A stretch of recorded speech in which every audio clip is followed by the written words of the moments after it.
Allah Teala Ənkəbut surəsinin 40 və 41-ci ayələrində həm zalimların özləri, həm də onların həvadarları barəsində belə buyurur.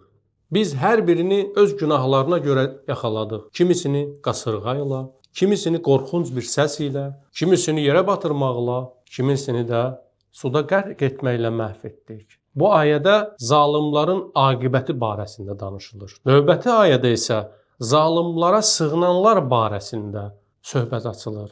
Allah Teala buyurur, Allahdan başqasını özlərinə dost tutanların aqibəti özünə yuva qurmuş hörümçəyin toruna bənzəyir. Nəyə görə Allah Teala zalimlara sığınmaqla öz təhlükəsizliklərini təmin etmək xəyalında olanları hörümçək ailəsinə bənzədir. Zooloqların tədqiqatlarına əsasən dişi hörümçəklər cütləşmə zamanı öz erkəklərini ovlamaq üçün özlərini ölüyə vururlar. Cütləşəndən dərhal sonra erkək hörümçəkləri ovlayıb özlərinə yem edirlər. Zahirən mehriban, səmimi görünən bu ailənin faciəsi bununla bitmir. Tədqiqatlar göstərir ki, yenicə doğulmuş balaların özləri də analarını yem kimi görüb onları ovlayırlar. Buradan bəlli olur ki, nəyə görə Allah Teala zalimları və onların həvadarlarını hörümçək toruna bənzədir. Ona görə ki, zalimlar da bəd ayaqda bir-birlərini belə ovlayıb sıradan çıxardırlar. O ki qaldı onlara